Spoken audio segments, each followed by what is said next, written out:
Glória a Deus, meus irmãos, a paz do Senhor Jesus. Só os trabalhadores nessa noite aqui, né? Dia do trabalho, feriado nacional, e nós aqui estamos, saudando com a paz do Senhor os que aqui estão presentes, saudando com a paz do Senhor nossos alunos à distância. Muitos, óbvio, em virtude do feriado, não estão presentes hoje, mas ou estão nos acompanhando agora ao vivo, ou em um momento futuro, mas agora está assistindo, e eu quero saudá-lo também com a paz do Senhor. E lembrar especialmente a quem acompanha a videoaula, que se ainda não é inscrito no canal, por favor, não se esqueça de clicar aí e se inscrever no canal. Também deixar aí um joinha, né, um like, isso ajuda o YouTube a divulgar o vídeo e alcançar mais pessoas. Comente também se gostar da aula, faz um comentário, aí uma pergunta, e nos ajude compartilhando esse conteúdo, repito uma vez mais, para nos ajudar a chegar cada vez mais longe com a salutar palavra de Deus. Tendo feito esses pedidos, que espero ser atendido, vamos dar início à nossa aula com uma oração.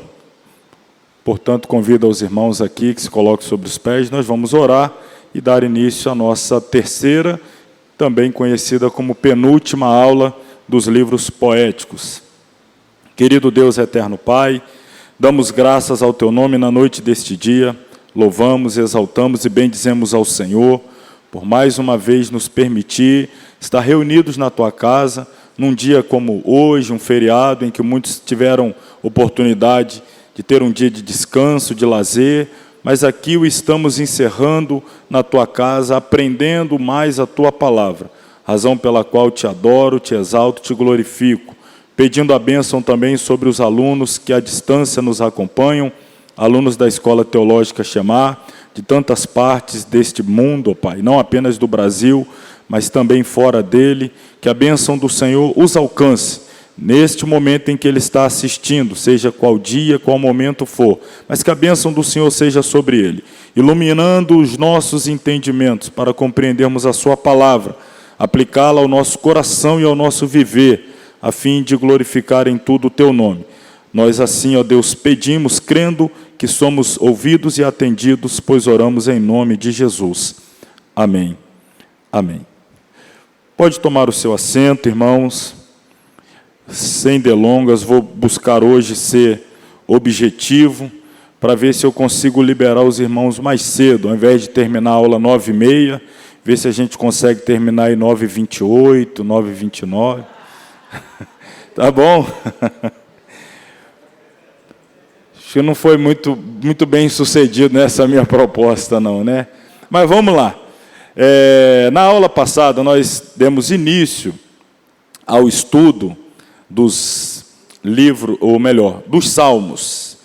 Na primeira aula nós falamos do livro poético de Jó, na segunda aula, que foi na quarta-feira passada, demos início aos Salmos, e dentro do estudo dos Salmos, nós vimos que os Salmos, eles são divididos em 5 grupos, que nós convencionalmente chamamos de 5 pequenos livros, dentro do grande aspas aqui, né, livro dos Salmos. Você já entende a razão pela qual eu estou usando as aspas. Não seria exatamente chamado de livros, é mais um inário, é mais um compêndio de cânticos, de louvor, adoração, etc. Mas, como ele está contido dentro da biblioteca, chamada Bíblia, que é uma biblioteca de livros, então aqui estamos usando esse termo. E ele é dividido, repito, em 5 livros.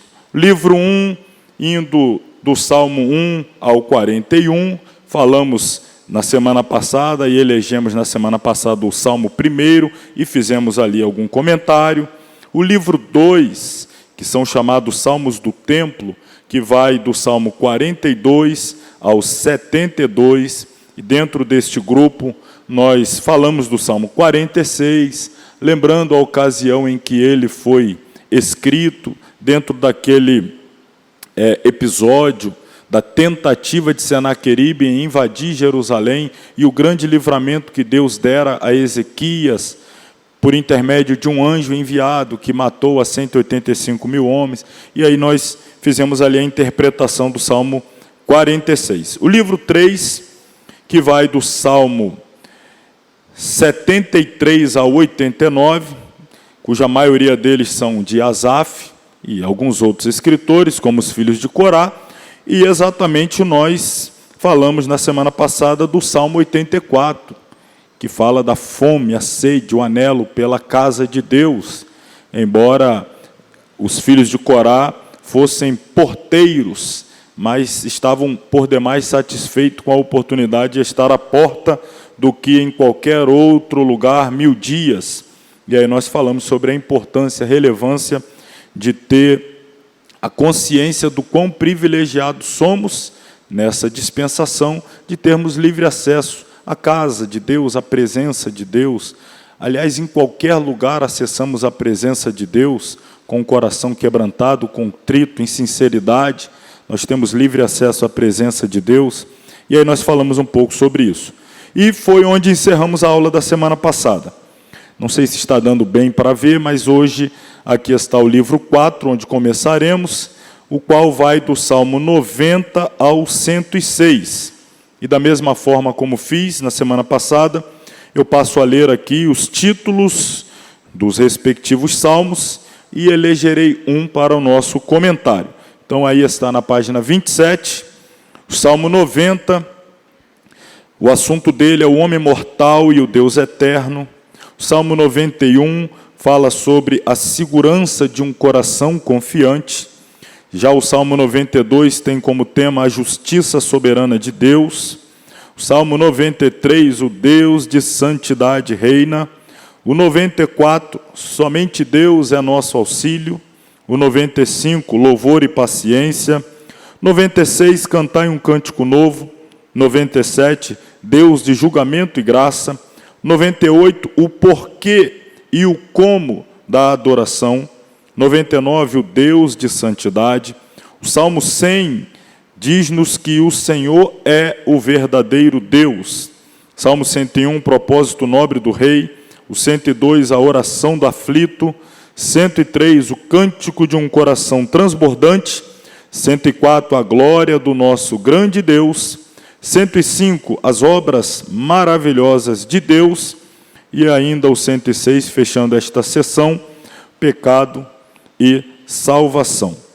Dentro desse grupo de salmos, falarei sobre o Salmo 100, um dos mais lidos nas leituras devocionais, um salmo curto, mas de uma mensagem também muito bela, muito linda, e nós vamos falar sobre este salmo.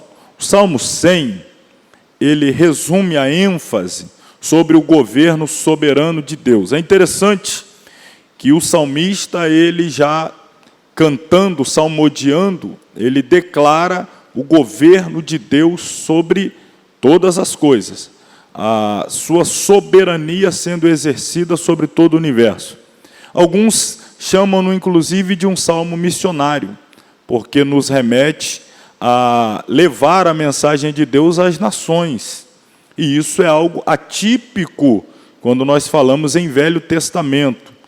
Ter essa consciência dentro de uma canção, que é um salmo, de conduzir as nações ao conhecimento de Deus. E a gente vai ver, porque, em resumo, é essa ênfase que o salmo dá. O governo, a soberania de Deus, a bondade para com o seu povo, ou seja, levando com que as nações desejem fazer parte do povo de Deus, a responsabilidade das nações em reconhecê-lo e a importância do povo de Deus de exaltar e adorar a seu rei.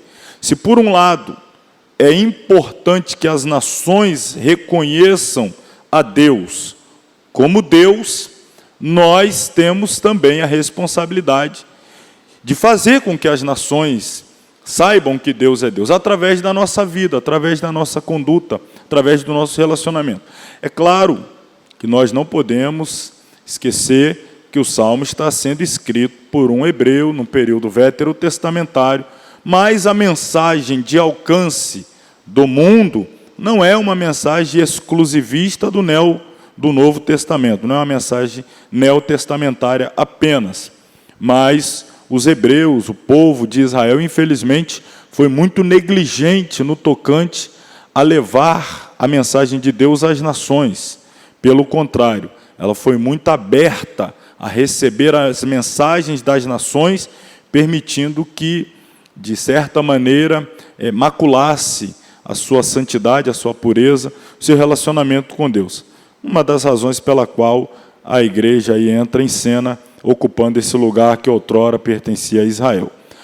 Mas vamos lá, vou trazer aqui o Salmo, está ele projetado aqui, é um Salmo, como disse, muito simples, sua mensagem, por isso ele é muito entoado nas leituras devocionais, ele é muito prático, e ele nos diz assim: celebrai com júbilo ao Senhor, quem? Todos os moradores da terra. Olha aí a amplitude, levando a toda a terra. Servi ao Senhor com alegria e apresentai-vos a Ele com canto, ou cântico, outra tradução. Sabei que o Senhor é Deus, foi Ele, e não nós, que nos fez povo seu e ovelhas do seu pasto. Esse conceito também é importante. Foi Ele e não nós, que nos fez povo dele e, consequentemente, ovelhas do seu pasto. A recomendação que se segue: entrai pelas portas dele com louvor, e em seus átrios, o lugar de culto, de adoração, com hinos, louvai-o e bendizei o seu nome. Porque o Senhor é bom, e eterna a sua misericórdia, e a sua verdade estende-se de geração a geração. De eternidade a eternidade. São 5 versos, os quais eu dividirei aqui em 3 partes.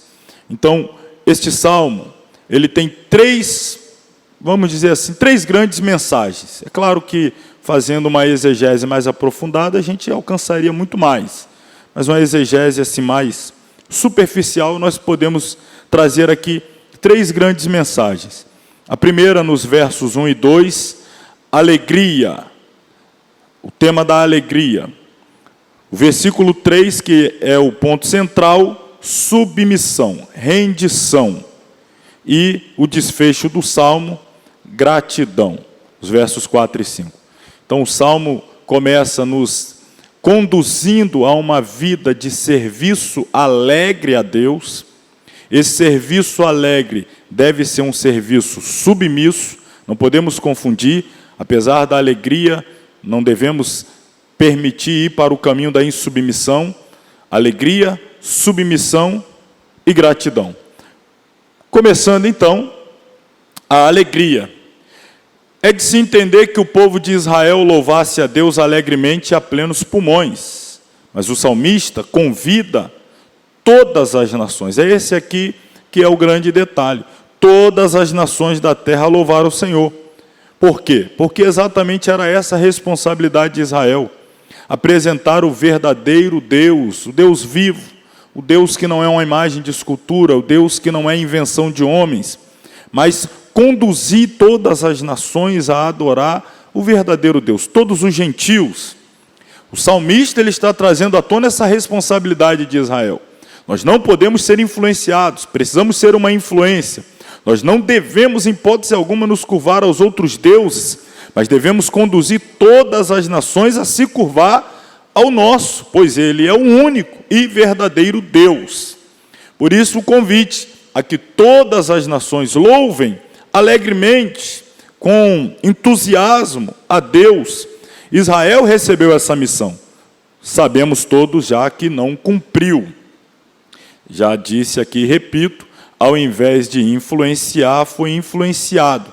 Ao invés de fazer com que as nações ao seu redor copiassem o seu modelo de vida baseado na palavra de Deus, eles abandonaram o modelo de vida baseado na palavra de Deus e seguiram os modelos pagãos das nações ao redor. Modelo de culto, modelo de moralidade ou imoralidade, etc. E aí, trazendo para uma aplicação dos nossos dias, para nós, igreja, esta comissão de levar as boas novas a todo mundo, né, está sobre nós. Nós recebemos a mesma missão que Israel recebeu e não cumpriu.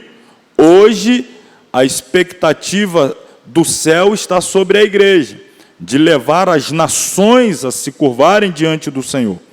E será um dia glorioso quando o povo de Deus, gente de todas as nações, tribos, povos e línguas, se reunir diante do trono celestial. Ou seja, apesar dos pesares, com todas as dificuldades, com todos os desafios enfrentados, com todas as oposições do inimigo e dos seus fantoches na terra, líderes mundiais anticristãos, países que se fecham para o evangelho, religiões, seitas heréticas que tentam impedir o avanço da igreja, com tudo isso, o livro do Apocalipse, que é o desfecho da história, nos revela que a vitória da igreja é certa, porque no céu, João contemplou povos oriundos de todas as tribos, raças, línguas e nações, diante do trono adorando a Deus e ao Cordeiro. Isto implica em afirmar categórica e inequivocamente que a igreja cumpriu o seu papel de levar pessoas do mundo inteiro a reconhecerem Deus como Senhor.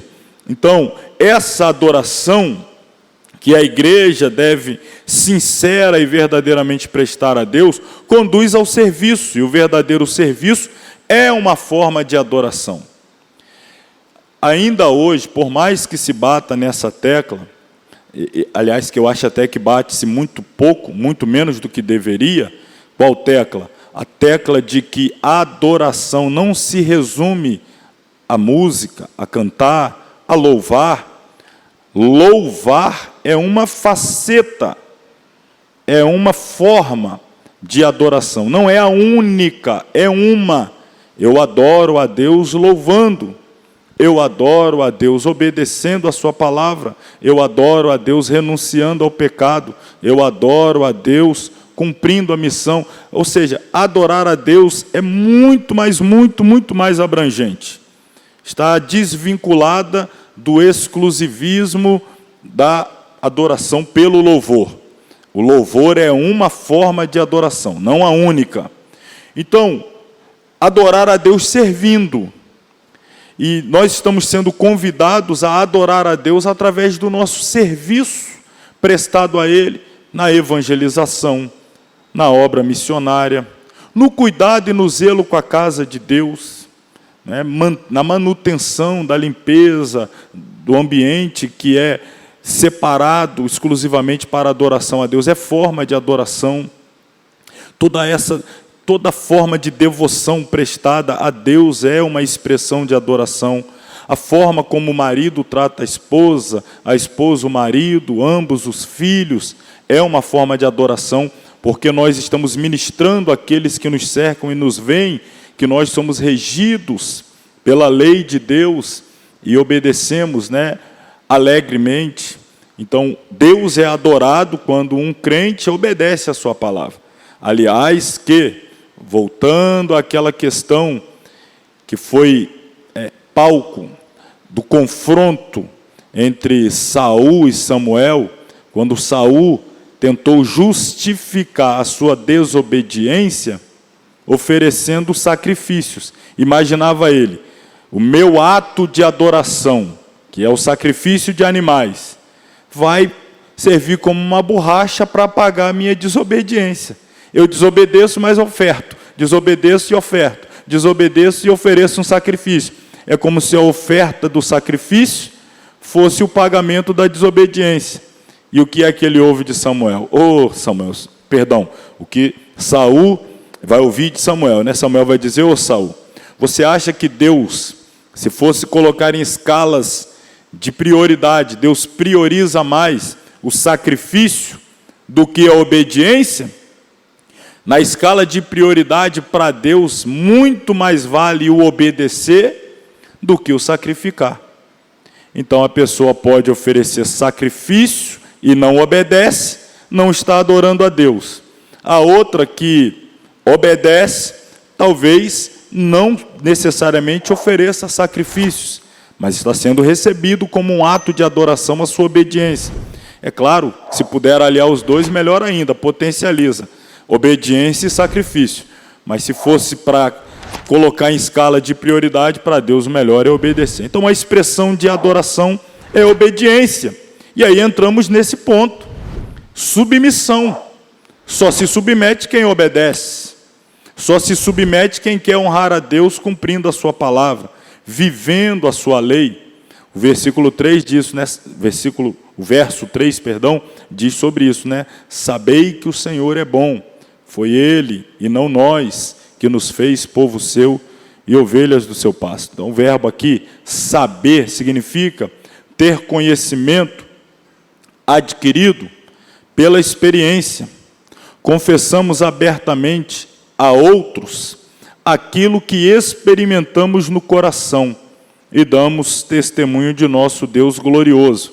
Então, nós sabemos, nós temos a consciência, precisamos ter essa consciência. Foi Deus que me escolheu, não eu quem o escolhi.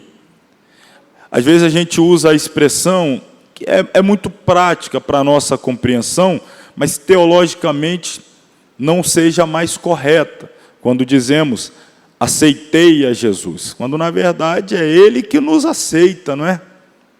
É Ele que nos recebe como parte da sua família, integrante do seu corpo.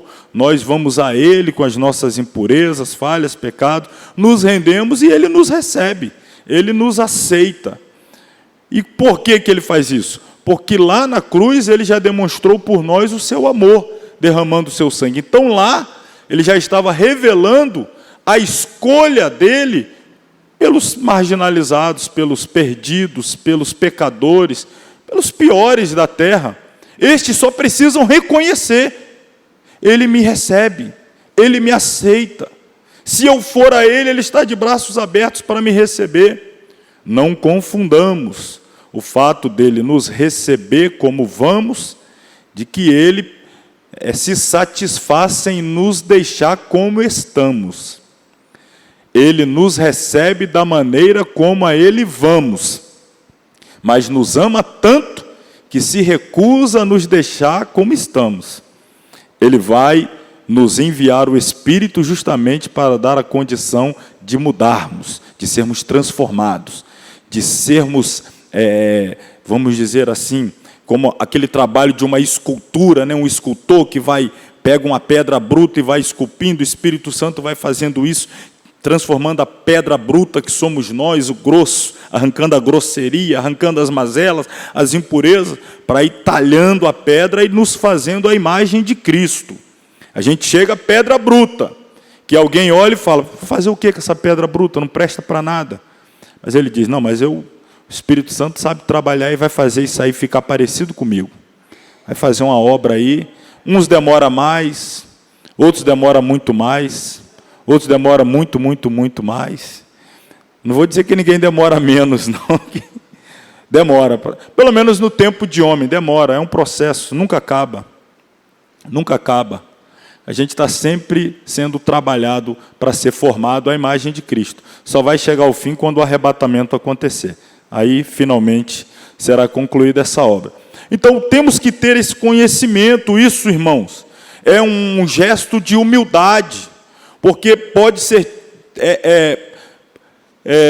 vamos dizer assim, parecer arrogância, eu dizer que eu aceito Jesus. É como dizer assim, tá bom, insistiu tanto, vai, tá, vou dar uma chance para ele, vamos dar uma oportunidade, vamos ver o que dá.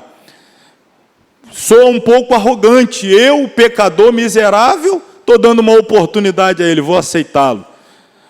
A consciência, o conhecimento, sabei que ele é Deus. Foi Ele que nos escolheu. Foi Ele que nos deu o privilégio de nos transformar em povo dEle. Ele que é o pastor e me aceitou como ovelha do seu pasto. Então isso me coloca no meu lugar, no pó, me humilha, no sentido de que não permite que a exaltação ocupe lugar no meu coração. Eu estou tendo uma oportunidade, eu estou sendo alvo da graça, da misericórdia, estou alcançando o privilégio de fazer parte da família de Deus. E aí, essa submissão, essa conscientização, essa obediência vai levar quando eu fechar aqui, né, esse pensamento, ao próximo passo, que será a gratidão. Então, essa expressão aí, foi Ele que nos fez povo seu, significa que Jeová nos constituiu como uma nação, seu povo escolhido. Portanto, somos suas ovelhas e Ele é o nosso pastor. Era muito utilizado já no contexto do Antigo Testamento. O Senhor é meu pastor, nada me faltará. Por várias vezes esse termo no Antigo Testamento, de Deus como pastor e Israel como suas ovelhas. E no Novo Testamento, nós temos a Jesus como sumo pastor e a igreja, as ovelhas do pasto do Senhor Jesus. A imagem do povo de Deus como seu rebanho aparece com frequência nas Escrituras. Este versículo é uma simples declaração de fé. Isso é uma forma de declarar a nossa fé, a nossa confiança de que Ele é Deus, Ele é Criador, Ele é Redentor, Ele é pastor e nos sujeitamos a Ele. Ele é soberano, Ele é eterno, Ele é grandioso, Ele nos criou, Ele nos redimiu, Ele nos escolheu. E nós devemos nos submeter à sua vontade, à sua lei, seus preceitos. Se somos ovelhas, esse deve ser o relacionamento. Não ditamos as regras, as seguimos. As ovelhas que não são submissas ao pastor acabam se perdendo e correndo perigo. O pastor vem com o seu cajadinho lá, diz que é por aqui, a outra vai para lá, aí se mete em encrenca, em perigo, em penhasco, prende a patinha lá e não sei aonde. Por que ela está passando por isso? Porque escolheu o caminho que não foi o que o pastor direcionou. Se a ovelha está no caminho direcionado pelo pastor, 100% da responsabilidade de tudo que acontece com aquela ovelha é do pastor. Ele está indo, está conduzindo, a ovelha está ali em obediência total e plena, então a responsabilidade de tudo que acontece é do pastor. Se a ovelha foi para lá, a responsabilidade é dela. Ele tem misericórdia e deixa as 99 e vai atrás daquela lá. Porque Ele é misericordioso. Aí Ele vai atrás daquela lá, porque Ele é misericordioso. Mas os nossos erros, nossas falhas, nos levam aí a perigos desnecessários na nossa caminhada para o céu. Então sejamos sábios, né? Fica aqui essa palavra. Nos submetamos ao pastoreio do nosso amável pastor. Finalmente o Salmo nos leva a uma vida de gratidão. Se eu sou alegre, feliz, contente em servir, adorar ao Senhor, me submeto porque reconheço, compreendo que Ele me escolheu, me deu essa oportunidade singular, então isso deve se externalizar através de uma vida constante de gratidão. Por isso ele diz lá, né? Entrai pelas portas dele com louvor, em seus átrios com hino, louvai e bendizei o seu nome, porque o Senhor é bom, eterna a sua misericórdia. É assim que os adoradores chegam às portas do santuário, irrompendo em cânticos de louvor. Irmão, em lugar nenhum o crente deveria cair na esparrela, na armadilha, né, na tentação da murmuração. A murmuração é um pecado, irmão, seríssimo, seríssimo. Às vezes a gente não leva em consideração o tanto de prejuízo que a murmuração causa a um cristão e o quanto que a murmuração ofende a Deus. A gente não se dá conta, porque Deus está conduzindo a vida, a gente está reclamando, está conduzindo. Você pensa no seu relacionamento paternal ou maternal, você com a seu filho, né, sendo pai, sendo mãe, tudo que você faz para ele, ele só reclama, só reclama, só reclama, só reclama, só reclama. Não percebe que dentro de um contexto que ele ainda não compreende, mas você compreende, você só está querendo para ele o melhor em todas as áreas. Seu crescimento, seu desenvolvimento, seu amadurecimento. Então, as proibições é visando o melhor, as permissões é visando o melhor, os sims é para o melhor, os nãos é para o melhor. E sempre que você faz, ele só reclama, só reclama, só reclama, só reclama. É porque Deus é pai, assim como nós, pai e mãe, não vamos abandonar o filho. Mas o quanto nos ofende? Você faz tudo pelo melhor do filho e só recebe ingratidão, ingratidão, ingratidão, ingratidão. Isso é falta de conhecimento, a gente até releva. Eu já fui assim com meus pais. Você já deve ter sido assim em algum momento com os seus. Talvez hoje você está vivendo algo semelhante com os filhos, por falta de entendimento. Ele não consegue compreender. Foi a mensagem, inclusive, do nosso pastor aqui na segunda-feira, no culto de ensino.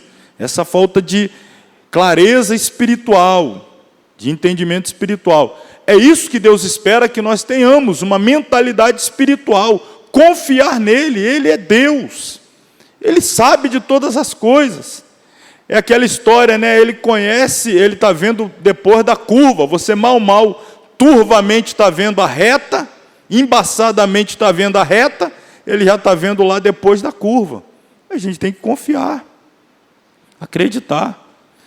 Os fiéis adoram ao Senhor por sua misericórdia e fidelidade. Quem é controlado pelo Espírito do Senhor revela esse fato na maneira de adorar a Deus. Em vez de imitar o mundo, é levado pela palavra e pelo Espírito a ter alegria no Senhor, e o mundo verá a diferença. Tem uma história que eu contei na ocasião em que eu falei sobre esse tema da gratidão. Tem uma história que eu acho ela muito interessante. Nos faz assim refletir sobre a importância da gratidão. Paulo diz assim: tudo dai graças, em tudo, não necessariamente por tudo. Eu não agradeço, por exemplo, um ente querido morre, eu não estou agradecendo pela morte dele, mas mesmo na morte eu consigo ser grato a Deus, eu consigo ver, Deus me privou, me protegeu, está me consolando, eu consigo encontrar motivo para ser grato na circunstância. É ser grato em todo o tempo, uma vida de gratidão a Deus, em todas as circunstâncias. E aí a história é justamente uma história com E, não é uma história verídica, não. É uma ilustração assim para a gente entender. Então tem uma história de um certo rei, muito tempo atrás, em um reino, que ele tinha um servo, muito fiel, um fiel escudeiro que estava com ele em todo momento, todo tempo. Era um braço direito. Para onde o rei ia, aquele servo estava junto com ele. E esse servo era um servo fervoroso de Deus também. E tinha por costume, em tudo, dar graças. Ele saía com o rei para qualquer atividade. O tempo estava bom, graças a Deus. O dia amanhecia com tempo ruim, ele estava dando graças a Deus. Eles iam para caçar, o rei gostava de, no seu momento de lazer, caçar. Tinha uma boa caçada, graças a Deus. Teve uma mal caçada, graças a Deus. Estava em momento de guerra, vencia a guerra, ele dava graças a Deus. Perdia a guerra, graças a Deus. E o rei ficava observando, mas meu servo, tudo dá graça, tudo dá graça, tudo dá graça. Numa certa ocasião, eles estão saindo lá para uma das florestas lá do reino, para fazer uma das caçadas, e o rei sofre um pequeno acidente, e nesse pequeno acidente ele se machuca, e machucam dos dedos do pé, e tendo necessidade, inclusive, de ter que amputar, tirar esse dedo do pé. E aí, quando a situação ali se mostra complicada, e o rei precisa ter cortado o dedo do pé, aí o servo dele vê aquilo e fala o quê? Graças a Deus. Aí o rei falou, não, aí já é demais.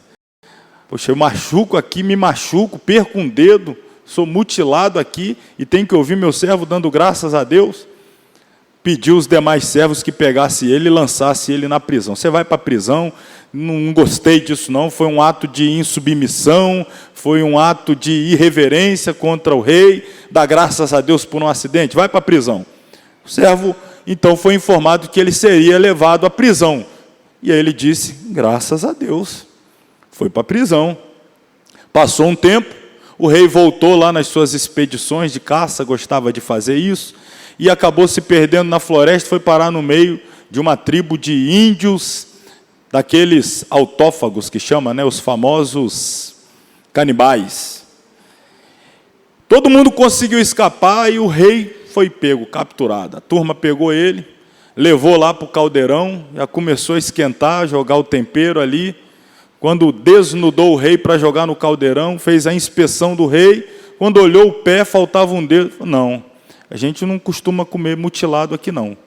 Você tem problema, você não vai ser a nossa refeição não. Vai embora, some daqui, some. O rei foi embora, se livrou, lembrou do servo que deu graças a Deus quando ele perdeu o dedo.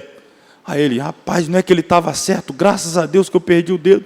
Foi lá, aonde o servo estava preso, contou a história para ele. Você não sabe o que aconteceu, eu fui caçar como sempre, me perdi, daqui a pouco fui aprisionado por uma tribo lá de canibais, eles estavam prestes a me comer, até que eles me inspecionaram e viram que faltava um dedo, e aí eles não comem pessoa mutilada, me libertaram, e eu escapei. E aí o rei disse, graças a Deus, e o servo disse, graças a Deus também. Aí o rei pensou, e você está dando graças a Deus agora por quê? Aí o servo disse, porque por certo eu estaria com você lá, e não me falta dedo nenhum não, quem ia ser comido era eu. Então graças a Deus. É uma ilustração muito simples, eu sei, muito simples, mas ela nos traz uma mensagem. Tem situações que ocorrem que a gente reclama, mas Deus está dando livramento. Você está reclamando, meu Deus, esse trânsito todo aqui, eu precisava chegar no lugar tal hora, aí começa a reclamar, né? Daí a pouco, um acidente lá na frente, meu Deus, olha aí, podia ter sido eu. Um exemplo, tantas situações que a gente não se dá conta, a gente jamais saberá. E ao invés de simplesmente reconhecer que Deus está governando sobre tudo e agradecer, a gente está reclamando por uma bênção que nem sabe estar recebendo. É um livramento que a gente está recebendo e a gente nem sabe estar reclamando, espraguejando. Então, irmão, seja grato, independente da situação. Vamos ao último aí dos livros, né, do 5º livro agora dos Salmos, que vai do Salmo 107 ao 150. Esses aí são os salmos, a maioria dele de adoração. Vou lê-los aqui e depois fazer os comentários de um deles. 107 traz-nos o Cântico dos Redimidos, o 108, uma mistura de louvor. 109, um clamor por vindicação e justiça. O 110, canção do Senhor soberano. O 111, a fidelidade do Senhor. O 112, a confiança dos devotos. O 113, louvai ao Senhor. O 114, a grande libertação. 115, nosso Deus está muito acima dos ídolos. 116, um cântico de testemunho pessoal. 117, doxologia. Doxologia é uma adoração que geralmente está no final de algum texto longo, uma expressão, uma nota de adoração. Chamamos de doxologia. 118, força, canção e salvação. 119, amor sincero pela lei. Só lembrando aqui antes de continuar, falei na semana passada, não é? O 119 é o maior salmo. Se nós o chamássemos capítulo, diríamos o maior capítulo da Bíblia. O 117 o menor. Se o tratássemos como capítulo, também seria o menor capítulo da Bíblia. E o 118, que obviamente está entre o 117 e o 118, o verso 8 é exatamente o meio da Bíblia. Nós que estamos fazendo a leitura bíblica anual, quando você chegar no Salmo 118, verso 8, fique ciente, você chegou no meio da sua leitura bíblica. Aquele ali é o verso do meio. E qual é a mensagem do Salmo 108, verso 8? Alguém lembra? É melhor o quê? É melhor confiar no Senhor do que confiar nos homens. É essa a mensagem do Salmo 118, verso 8. É melhor confiar no Senhor do que confiar nos homens. 120, o lamento de um exilado. 121, o salmo do viajante. 122, Jerusalém dourada. 123, lamento debaixo do açoite de desprezo. 124, libertação do desespero. 125, a segurança de um coração confiante. 126, o cântico de um coração transbordante. 127, uma habitação segura. 128, a bênção daqueles que temem a Deus. 129, preservação e oração. 130, penitência e perdão. 131, a confissão de uma confiança pura. 132, a oração pela casa de Deus. 133, as bênçãos da união entre irmãos. 134, ministrando na casa do Senhor. 135, a grandeza do nosso Deus. 136, a misericórdia duradoura de Deus. Salmo 137, o lamento de um exilado. O 138, um salmo de ação ou ações de graças. 139, um Senhor maravilhoso. Salmo 140, uma oração por libertação da perseguição. Salmo 141, libertação do pecado e dos ímpios. Salmo 142, da angústia ao triunfo. 143, almejando viver para o Senhor. 144, bênçãos nacionais. 145, grande é o Senhor. 146, Deus é nosso auxílio. 147, imensurável, poder imensurável e graça incomparável. E aí a gente termina aí com os haléus. 148, Haleluia, louvado seja Jeová, Javé, o Senhor. 149, louvor pela salvação e vindicação. E 150, fechamento, doxologia, aleluia, louvai ao Senhor. Haleluia, louvai ao Senhor. Dentro desse grupo de salmos, destacamos aqui o 121. Conhecido também, Salmo 121, aqui está. Elevo os olhos ou os meus olhos para os montes, de onde me virá o socorro. Perceba, irmãos, ele não está afirmando que dos montes virá o socorro, não é elevo os meus olhos para os montes, de onde me virá o socorro. Não é que o socorro vem dos montes, ele está perguntando, de onde me virá o socorro? E no verso 2, ele mesmo responde, o meu socorro vem do Senhor, que fez o céu e a terra. Não deixará vacilar o teu pé, aquele que te guarda não tosquenejará. Os irmãos sabem o que significa tosquenejar? Tosquenejar é que, traduzindo para o português nosso do século 21, do dia a dia, pescar. Assim, ó. Aquela, você disse que deu uma pescada, né? Tem uns que dão uma pescada assim, e passou 35 minutos. E, meu Deus. É rápido assim, você... O salmista está dizendo, Deus não dorme, e nem essa piscadinha assim, ó, irmão. Se ele der essa piscadinha assim, ai de nós, hein? Se Deus der uma tosquenejada, o inimigo acaba com a gente. Então Deus não dorme, não tosqueneja. Eis que não tosquenejará, nem vai piscar, nem dormirá o guarda de Israel. Imagina, o grande protetor de Israel dá uma piscada. Imagina, quando ele voltar assim, só está um buraco negro grande lá e os inimigos já destruiu com tudo. Só não destruiu por conta do grande milagre da proteção divina sobre Israel. O Senhor é quem te guarda, o Senhor é a tua sombra à tua direita. O sol não te molestará de dia, nem a lua de noite. O Senhor te guardará de todo mal, Ele guardará a tua alma. O Senhor guardará a tua entrada e a tua saída, desde agora e para sempre. Então, o tema desse salmo aí, do Salmo 121, é a proteção de Deus, em especial sobre o seu povo. E o verbo guardar é usado 6 vezes. A mensagem do Salmo, portanto, é esta: Deus nos dá a proteção e a segurança que precisamos enquanto percorremos a jornada desta vida. Então Deus nos guarda, Deus nos protege. É Ele que está o tempo todo nos dando livramentos, como já disse, que sequer nos damos conta, que sequer percebemos.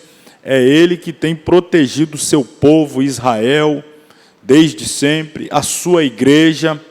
É essa a razão pela qual, apesar de todas as adversidades que enfrentamos, estamos de pé e seguiremos triunfando, porque Deus tem guardado o seu povo e continuará guardando até o final da jornada em direção ao céu.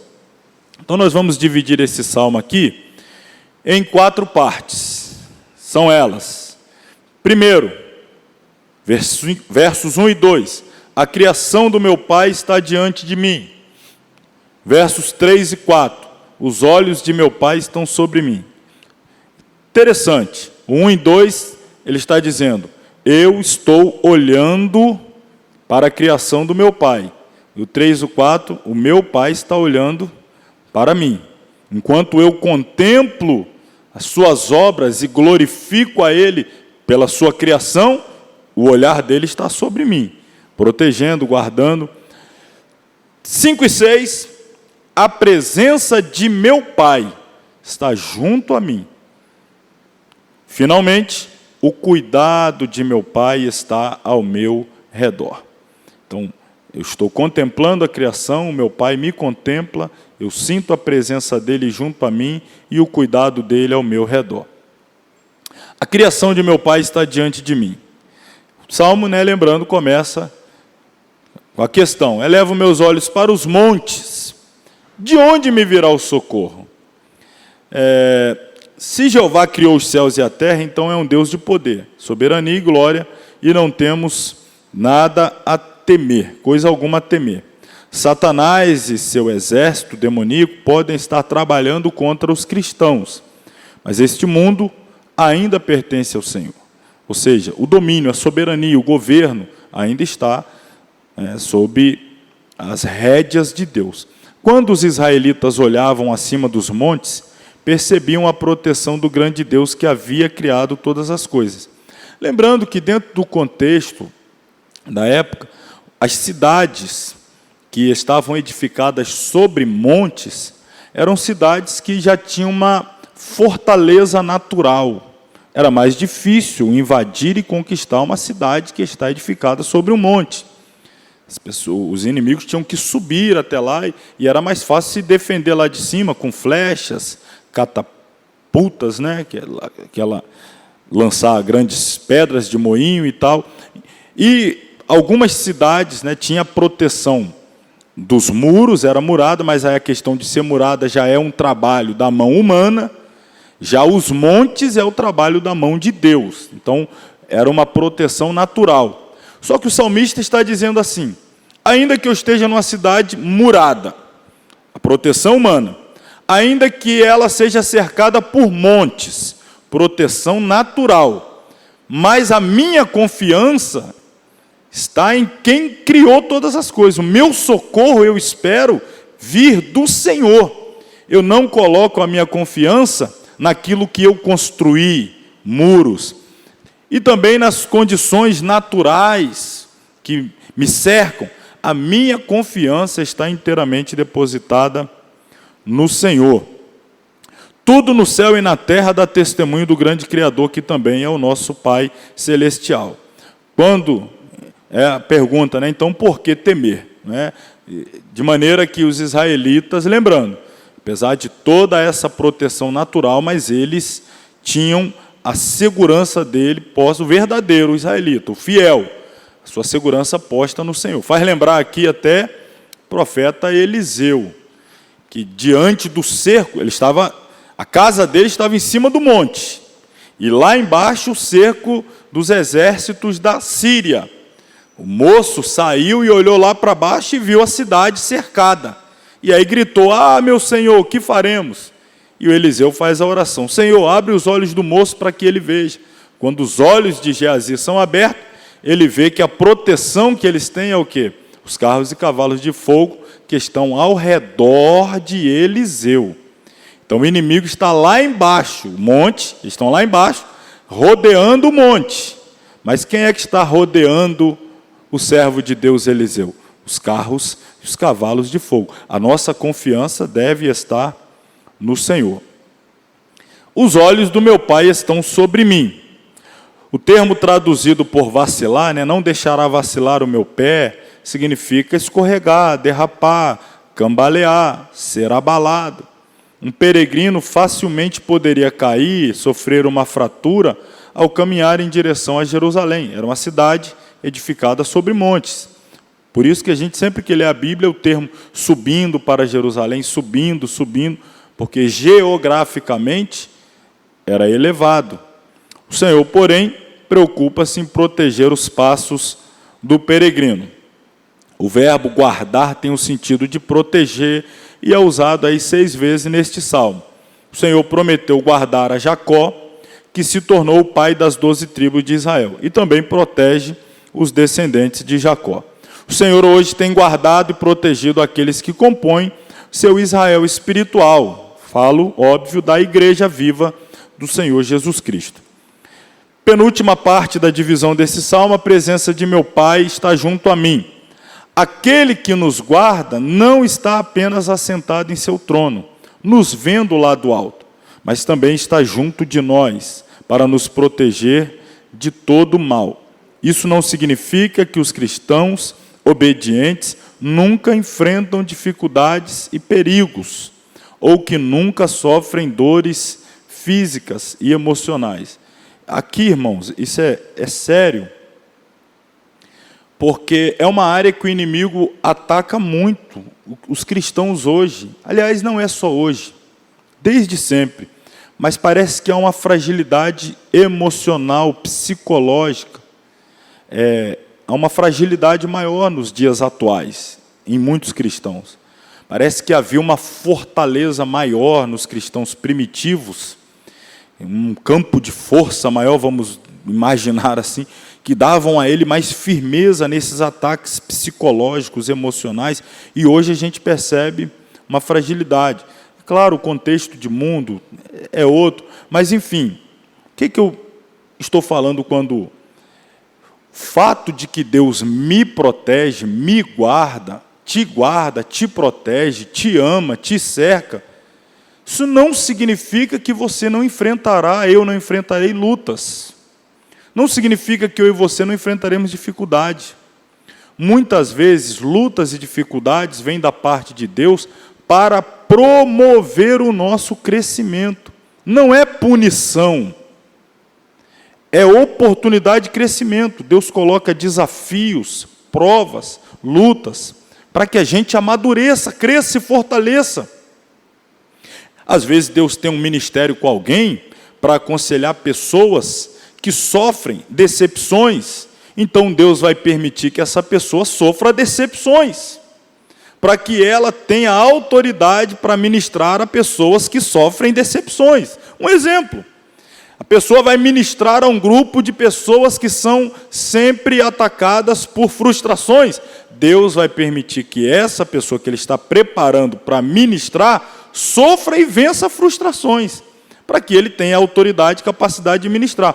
Então Deus permite lutas e adversidades, só que o inimigo se vale do fato de que nós ficamos, via de regra, isso é natural, isso não é sobrenatural, é natural, por isso a gente precisa da ajuda e do socorro sobrenatural, porque é natural ficar fragilizado emocionalmente, psicologicamente, quando está enfrentando adversidades, lutas, provações.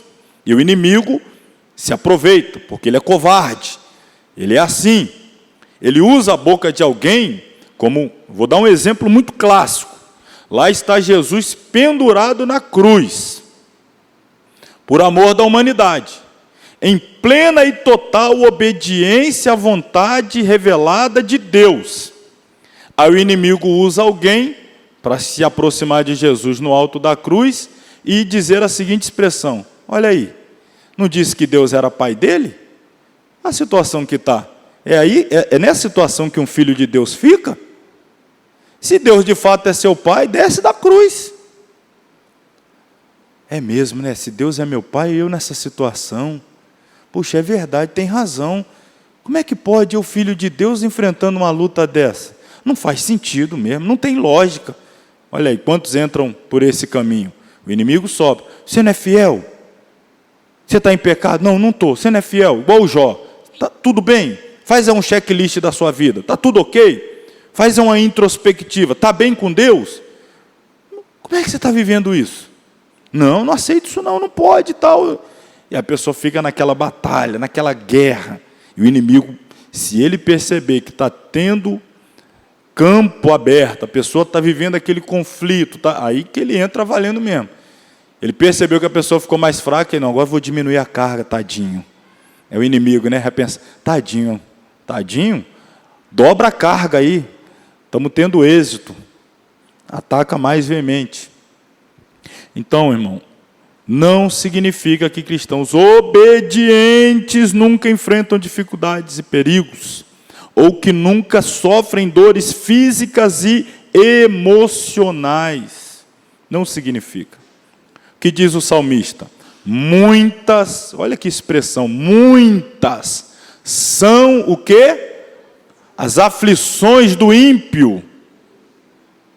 Está certo esse verso? De quem?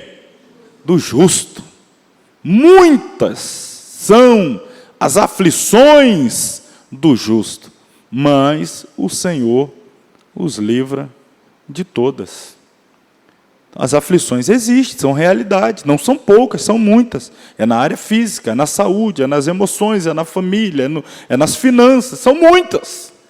Mas Deus livra o justo de todas. Então, se você está vivendo um momento de aflição, não deixe o inimigo prevalecer com as suas setas, os seus dardos, as suas propostas, não é? De que você está fora da vontade de Deus. Não. Deus nos guarda, cuida de nós, mas permite que enfrentemos situações difíceis para o nosso crescimento, amadurecimento.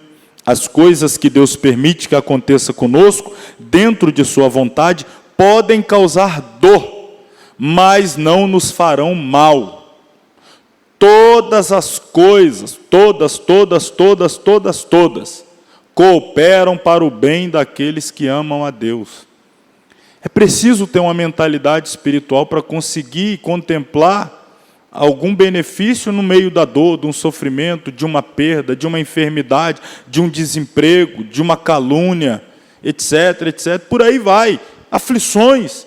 É difícil você conseguir visualizar que algo de bom pode ser extraído dali, do ponto de vista espiritual, do seu amadurecimento, do seu desenvolvimento no relacionamento e intimidade com Deus, mas Deus está vendo, e a gente precisa confiar nele. Quer durante o dia, quer à noite, no calor ou no frio, qualquer que sejam as mudanças, a presença do Pai supre tudo de que precisamos. Não precisamos temer os ataques repentinos em momento algum do dia, pois estamos protegidos à sombra do Onipotente. Finalmente, o cuidado de meu Pai está ao meu redor. Não precisamos temer a vida, nem a morte, o dia de hoje, nem o amanhã, o tempo, nem a eternidade, pois estamos sob os cuidados amorosos de nosso Pai. Todo mal refere-se a qualquer coisa que poderia nos prejudicar. Porém, em sua graça, Deus transforma em bem as coisas que consideramos más. Repito, irmãos, tem que estar num nível bom de espiritualidade para ser capaz de perceber isso. José foi capaz. Os irmãos dele, óbvio que não. Quando José foi vendido, quando José foi escravizado no Egito, quando José foi caluniado, parou na prisão, todo aquele processo que a gente não precisa aqui detalhar, porque todo mundo conhece, até quem está nos acompanhando, todo mundo conhece, até que chega um momento em que ele revela o sonho de Faraó e é honrado como o vice de Faraó, como governador do Egito. E ali a grande fome vem e ele vai suprir as necessidades para a manutenção da vida do seu pai e dos seus irmãos. Enfim. E aí, depois de passado um tempo, o pai de José, o Jacó, morre, e os irmãos de José pensam, meu Deus, agora que o nosso pai morreu, agora é a hora que José vai se aproveitar e se vingar de nós. Corre lá e inventa a história. José, nosso pai, antes de morrer, me implorou encarecidamente que você não nos penitenciasse, que você não se vingasse de nós e tal. José, para. Vocês acham que eu estou no lugar de Deus? Tudo o que aconteceu o tempo todo estava de acordo com a soberana e perfeita vontade de Deus. Aquilo lá, irmão, chega a ser um golpe nos irmãos, porque eles estão dizendo assim, nós te mandamos para o Egito. Ele falou, Deus me mandou para o Egito. Deus me mandou para o Egito. Usou vocês, vocês nem estavam percebendo.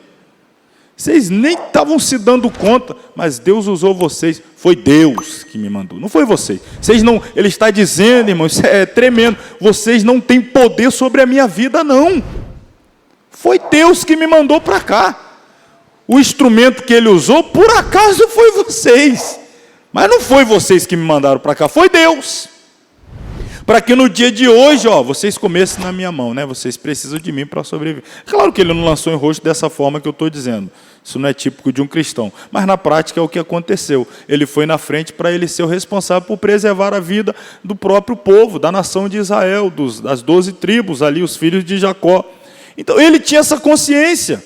Agora eu vou castigar vocês por algo que Deus fez comigo? Foi Deus, a minha vida está na mão de Deus. Quem fez foi Deus.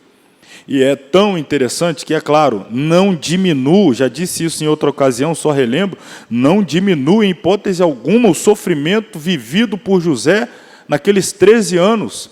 Ele foi vendido com 17 e se tornou governador com 30. Foram 13 anos dificílimos, entre escravidão, cisterna, prisão, né, o cárcere, esquecimento, etc. Foram 13 anos dificílimos. Só que ninguém lembra que José morreu com 110 anos. Portanto, se ele assumiu aquela posição de destaque com 30, foram 80 anos de bênção. Foi 13 anos de sofrimento? Foi, eu não diminuo. Mas por que ninguém fala que depois ele ficou 80 anos na bênção? É sempre maior, né, a colheita do que a semeadura. Fechando então, irmãos, a expressão guardará a tua saída e tua entrada, significa todas as atividades diárias, né, o dia a dia. Sem dúvida o Pai se preocupa com nossas tarefas, com nossa agenda, e até mesmo com aqueles detalhes menos importantes aos quais muitas vezes não damos o devido valor. Como é bom saber que ao entrar e sair de casa, o Pai está conosco, cuida de todas as nossas necessidades. Então, é essa tranquilidade, você sai, você entra, você vai, você vem, e Deus está contigo todo o tempo. Amém? Concluímos aqui então o Salmo, vamos para o nosso próximo livro, que é o livro de Provérbios.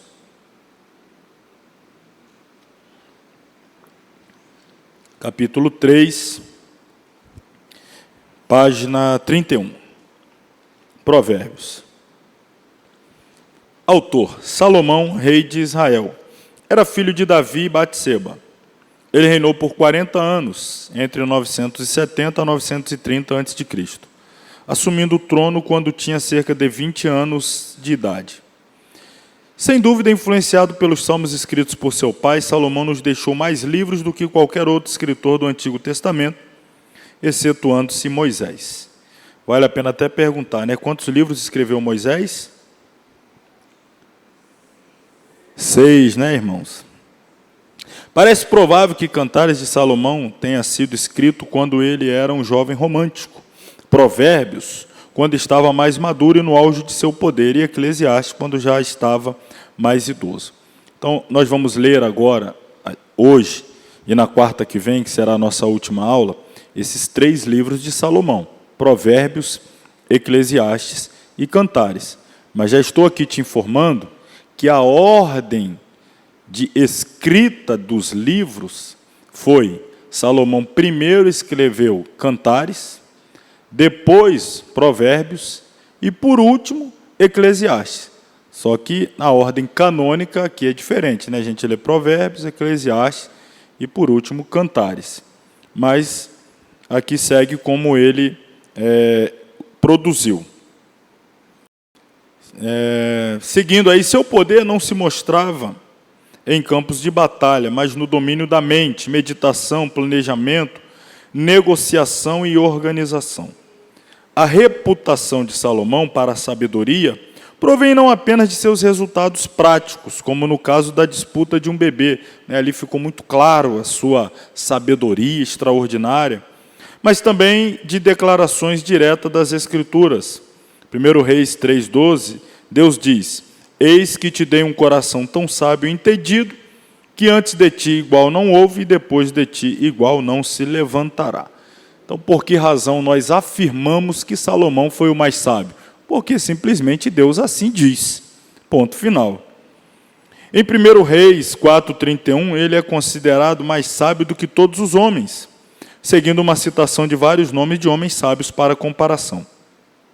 A respeito de Agur e do rei Lemuel, que escreve os 2 últimos provérbios, ali o 30 e o 31, nada se sabe, exceto que pelos seus nomes não eram israelitas, dando-nos aqui a compreender que a sabedoria ela é universal e não nacional, ou não é uma exclusividade lá do povo de Israel.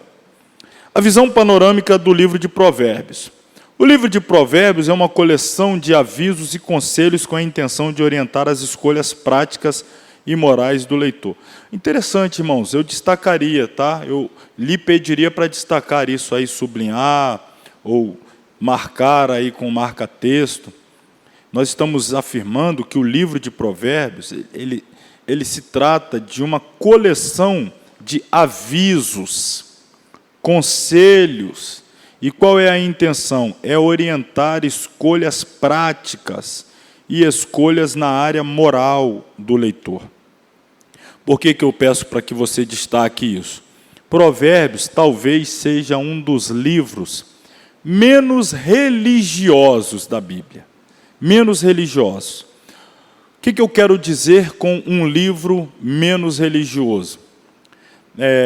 De forma prática, eu conheço pessoas que sequer são cristãos, mas gostam de ler Provérbios, porque entendem ser um livro de sabedoria para a vida prática, para atitudes da vida cotidiana, independente até da fé. Existem muitos escritores não cristãos que baseiam-se em vários conteúdos registrados em Provérbios para escrever livros que tratam de conduta de vida, de escolha de decisões. Posso te dar um exemplo aqui, quando fala sobre a questão de ser diligente no trabalho para ter sucesso e evitar a preguiça que leva à ruína. Não é preciso ser religioso para concluir que quem trabalha duro, firme, dedicadamente, terá uma maior probabilidade de ter sucesso profissional do que o que é preguiçoso. E aí muita gente vai escrever sobre isso. Qual é o caminho do sucesso profissional? Dedicação, esforço, empenho, etc. Evitar a preguiça, o desleixo, a procrastinação. Ou seja, ele pegou um provérbio e aplicou na vida prática. E muitos outros aqui que nós poderíamos citar. Existem pessoas que, praticando provérbios, apesar de não ser um cristão, ele alcança êxito em algumas áreas da vida. Não estou falando da vida espiritual, não estou falando agora de salvação. Por exemplo, se a Bíblia diz, um provérbio diz, que a soberba antecede a ruína, está dizendo que uma pessoa exaltada, provavelmente, ali na frente, ele vai se encontrar com a sua autodestruição, com a sua própria ruína, com a sua própria derrocada, pela sua atitude soberba, altiva, arrogante. Mas a pessoa que é humilde, essa pessoa tende a ter um caminho de honra diante de si. Então, uma pessoa não religiosa que praticar esse provérbio na sua vida cotidiana, ela pode colher honra no seu trabalho, na sua vida estudantil, etc. É importante eu fazer esse destaque aqui, porque provérbio, mais uma vez, ele está dentro de uma literatura sapiencial, ele está dentro de uma literatura poética, portanto, ele está dentro daquele escopo em que é o homem falando, diferentemente das profecias que é Deus falando ao homem, o livro histórico que é Deus falando do homem, aqui é o homem falando. É o homem falando. Muito do que ele fala se coaduna com princípios espirituais. Alguns são meramente práticos da vida cotidiana. Eu vou citar vários aqui, só estou iniciando. Tá?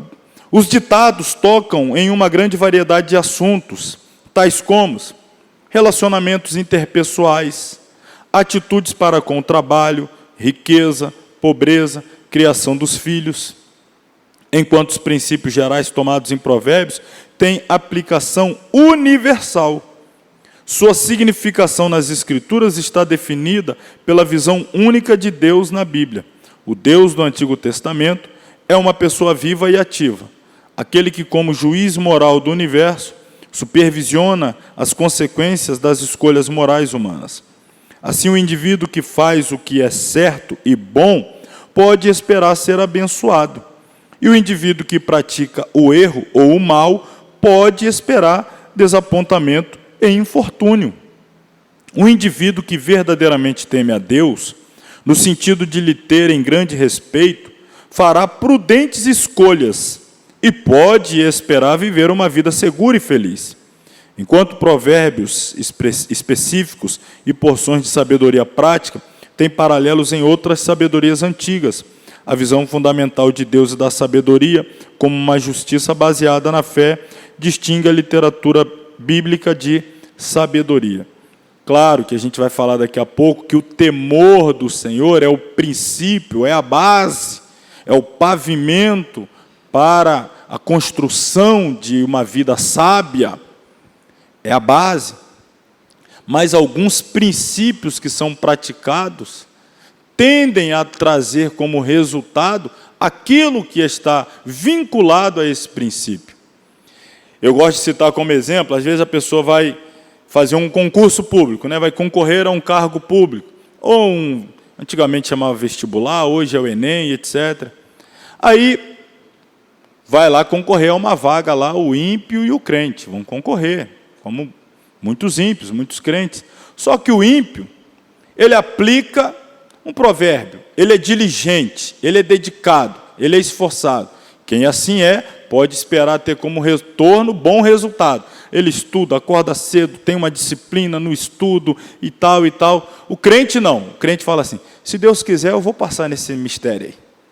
Se Deus é Deus na minha vida, aí ele não estuda, acorda tarde, não mexe nos livros, e o outro está lá estudando. Aí no final, tem a prova, sai o resultado. O ímpio passou, o crente, Senhor, como pode? Eu sou teu servo. E o ímpio conseguiu a vaga e eu não. Ué, irmão, mas aí é outra história. Deus é justo. Que justiça há em Deus? Em colocar o crente relaxado na vaga do outro que se dedicou, estudou, botou aquilo como meta de vida, se empenhou. Aí Deus, não, mas eu vou fazer um mistério aqui. Tem crente que acha que é assim, ele não estuda, mas na hora lá, ó, Deus vai falar comigo, D, B, A, D, aí vai marcando lá, aí vai te fechar a prova, né? Isso é Chico Xavier, meu irmão, misericórdia. Tem que estudar, fazer a sua parte, e Deus vai honrar. Vai honrar na medida da dedicação, na medida do esforço. Não houve esforço, não houve empenho, não houve dedicação. Como é que quer honra? Puxa, Deus não me honrou, o ímpio lá teve a vaga e eu não. Um princípio foi quebrado. Um respeitou o princípio, apesar de não ser crente. O outro que é crente, que muito mais deveria respeitar o princípio, não respeitou. Então, essa questão, por isso que eu digo, é um livro que traz princípios. Provérbio, ditos populares que a gente usa, às vezes, diga-me com quem anda e eu vou te dizer quem é. Isso é coisa do dia a dia, coisa muito prática. Tem muito provérbio assim que é prático, independe de ser um cristão, de ser espiritual ou não. Aquilo ali é uma regra de vida entre os homens. Falar aqui da ocasião e da data em que foi escrito. Já mais ou menos falamos aqui, da perspectiva do formato literário, o conteúdo de Provérbios. Nada no livro demanda uma datação posterior à queda de Jerusalém e o exílio babilônico. A obra toda se harmoniza com aquele período, embora seja impossível afirmar quando o livro alcançou a sua forma atual. Partes dele são do tempo, por exemplo, aí do rei Ezequias, lá o Provérbio 25:1, está escrito lá também, e esses são provérbios de Salomão, os quais transcreveram os homens de Ezequias, reis de Judá. Ou seja, eles fizeram essa, dentro da compilação do livro, esse acréscimo depois do tempo de vida de Salomão. O contexto, sob a liderança de Salomão, Israel alcançou sua maior extensão geográfica e desfrutou da menor violência de todo o período monárquico. Pacífico. o significado de seu nome. Shalom, o nome dele no hebraico é Shalom Mon. Shalom Mon. O que é Shalom? Traduz aí você que é fera no hebraico. Shalom, paz. Olha aí, quando você quer gastar o hebraico, encontra o irmão na rua, Shalom Adonai. Meu Deus, o inimigo fica confundido lá. O que é isso? Esse povo falando em paz do Senhor, não é Shalom Adonai. O nome dele era Shalom Mon, significa pacífico, pacificador. E de fato o reino dele foi um reino que se estabeleceu na paz. Salomão pouco guerreou, conquistou a maior extensão territorial que Israel já teve em toda a sua história, desde a conquista por Josué até os dias de hoje. O maior período de expansão territorial sob o domínio de um rei israelita foi nos dias de Salomão. E como ele conseguiu isso? Foi pela espada? Não, seu pai era homem de espada. Foi pela sabedoria. Muitos reis evitavam entrar em conflito com Salomão, porque já anteviam a derrota, porque sabiam da sabedoria de Salomão. Tinham conhecimento da sabedoria de Salomão. Sabia que ele teria estratégias quais ele não conseguiria se desvencilhar, seria derrotado. Então muitos se rendiam, cediam partes territoriais, entravam em acordos para evitar o embate com Salomão. E assim Salomão expandiu. Você vê como é que a sabedoria é melhor do que a força. E um provérbio diz isso. A sabedoria é melhor do que a força. Porque uma pessoa forte sem sabedoria é melhor a pessoa sábia. A gente vai falar dentro de alguns provérbios mais sobre isso. Características e temas. Eu vou deixar a parte de características e temas para que vocês possam ver depois. E vou direto aqui a referências selecionadas do livro. Só para que se tenha uma ideia do tanto de assuntos que os provérbios abordam. Aqui não são todos. São os principais que eu os destaquei. Começando aí pelo adultério, fala muito sobre as consequências negativas de ceder à sedução da mulher adúltera. O provérbio fala muito sobre essa destruição no lar, na família, em todas as áreas, quando se cede aos apelos da mulher adúltera e segue o seu caminho. Sobre ira, não conter a emoção, e aqui, entre elas, a ira. Empréstimo, olha, irmão, o provérbio fala muito, cuidado, não seja fiador, não esteja, dá empréstimo à pessoa que é enrolada, você vai arrumar problema para dois. Subornos, repreensão, morte, Sheol, apontando para a eternidade. Disciplina, fala muito sobre ser disciplinado, organizado, determinado. Cuidado com as bebidas, a embriaguez, inimizade, conceitos de procedimento na vida e na família. Vários provérbios aqui que lidam sobre o medo, alimento, insensatez. Meu Deus, até sobre fofoca a Bíblia fala, olha aí.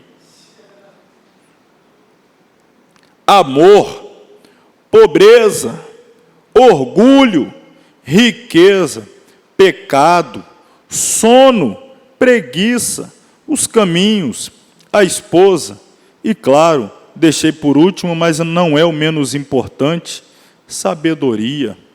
Tudo isso você encontra em Provérbios, assuntos que lidam família, criação de filhos, trabalho, relacionamento interpessoal, sobre como administrar sua raiva, ira, medo, sua língua de falar fora de hora, e por aí vai.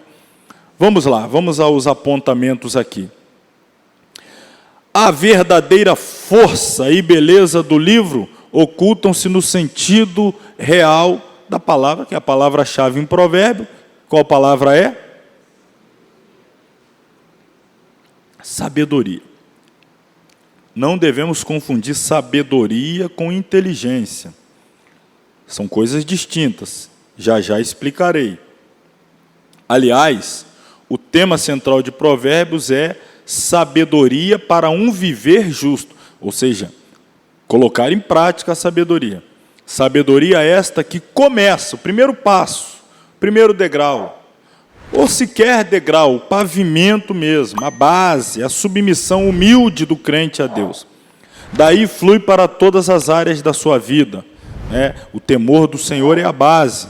Por isso que a sabedoria no livro de Provérbios vai nos instruir a respeito da família, da juventude, pureza sexual, fidelidade conjugal, honestidade, trabalho diligente, generosidade, poder dar de forma generosa, ofertar, ajudar, fraternidade, o amor entre irmãos, justiça, retidão, disciplina, ser disciplinado nas coisas que se propõe a fazer, adverte quanto à insensatez do pecado, é uma armadilha que a gente deve evitar, fugir, as contendas, os males da língua. O provérbio fala muito sobre ter cuidado com os ímpetos, que a língua quer às vezes nos colocar em situações perigosíssimas.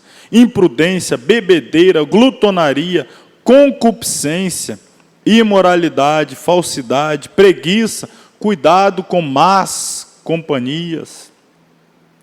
Ainda faz um contraste entre a sabedoria e a tolice. Há muito isso no provérbio, o trabalho do contraste. Quem é sábio faz assim, o tolo faz assim. Quer ser bem-sucedido, age assim. Quer ir pelo caminho da perdição, faça assim.